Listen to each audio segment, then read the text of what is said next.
Meet the Zypher Pro gaming mouse. This mouse is quite literally the coolest mouse that I own. Literally. It has an RGB fan in it. In this video, we're going to review this mouse, tell you whether or not the fan actually works, and overall just give you my opinion. And of course, thank you to Marsback for sending this out to me for review. But as always, this does not affect my opinion and this is unbiased. The current price for this mouse is $70, but if you use my promo code on the screen right now, you can go in for $60. So the first thing I want to talk about is its shape and the build quality. So this thing is actually kind of massive for a symmetrical mouse. 131 millimeters long, 40.5 millimeters tall, and 65.7 millimeters wide. But they actually still found a way to keep the weight down to 69 grams without the cable, which is the same as the Model O. So that's kind of impressive. My thoughts on the shape are that it's not great, but it's also not bad. It is pretty large, so smaller handed people really aren't gonna like it. And it does have a lack of comfort grooves, or at least a lack of comfort grooves compared to other better shaped mice. But one thing I really appreciate about the shape and overall just build quality is that they didn't run their holes all throughout the mouse. Meaning wherever your fingertips go, it's a solid mouse, as you can see right here. But I feel like for the medium to larger handed people, you can get away with all three major grip styles. But keep in mind, there are way better shapes out there. Talking about the build quality and QC, I really had no squeaks on this mouse or wobbles, and it rarely flexes. You really have to squeeze hard for it to flex. I mean, it's pretty much almost built like a tank. The biggest issue I found within the build quality or QC would be the misaligned scroll wheel that does actually sway side to side. But similar to the final mouse, it doesn't affect game performance at all. But remember, QC is something that does vary per mouse, unfortunately, so you don't know what you're gonna get, but this is my experience with it. The coating on top of the mouse is pretty smooth. It's similar to like a Model O or a Ponage Ultra Custom in my opinion.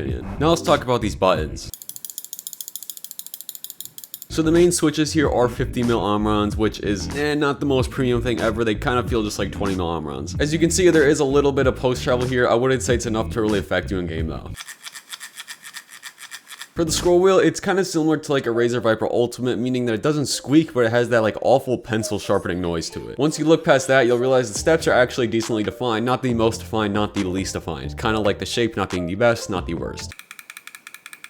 Now the side buttons are actually nice and protruded really far outside the mouse, so it's easier to find them with your thumb, but they are also slim, so it's kind of not the easiest to press with your thumb. But nonetheless, the travel actually isn't that bad. For $60 to $70, I don't think the buttons cut it. I've seen better on like a $50 Pulse Fire Haste. Now let's talk about the glide and the tracking. Talking about the feet, they are PTFE, and to be honest, they aren't the best thing I've ever felt. They're not the most frictionless experience, and not the smoothest. But I wouldn't say they're like completely horrible. I would just say that there's better for cheaper. But of course, if you have a nice speed mouse pad like a Heian, it's gonna feel good. Another thing I noticed is that these feet actually do pick up lint around the edges pretty well. The 1.8 meter cable is also kind of stiff. Not the stiffest, but stiff. Moving on to the sensor and tracking performance, this is actually one of the highlights of the mouse. It uses a PMW 3389 sensor. I experienced no lag or skips or any interference issues with my mouse pads. Okay, now the last thing before I talk about the fan, I want to talk about the software. I would say it's actually good software. I think it's pretty straightforward, and you can customize the mouse in a lot of ways. The DPI can go up to 16,000, and for any Minecraft player, you can actually adjust the debounce time. It's just called key response, not debounce time. So yeah, I would say solid software. There's a lot of customization, and it really wasn't that buggy in my experience. Okay, now for the moment you've all been waiting for. Is this fan a gimmick, or is it actually revolutionary? Surprisingly enough, it actually did help me out, and I actually kind of enjoyed it a little bit. Doesn't really add any vibration or noise to the mouse, which also means it's not that strong, but I felt a little bit of a breeze under my palm. I wouldn't say it's strong enough to keep you from sweating throughout intense moments, maybe like a tournament, or maybe just super long gaming sessions. But if you game for maybe like an hour or two at a time, you're probably fine. But to be honest, this is probably what contributes to the $70 price point, and I just wouldn't say that's really that worth it. Just keep a rag near you. That's an easier fix. Okay, before I give you my final thoughts and conclusions, let's recap the pros and cons. The main pro here would be the sensor, and all the other pros are kind of minor-ish. Like the sides can accompany big-handed people, the side buttons aren't terrible, and the fan works well. The main con is that in this mouse market, you can get way better for cheaper. For example, a Viper Mini, a Model O, a HyperX Pulse Fire Haste. I just don't think this mouse is worth it.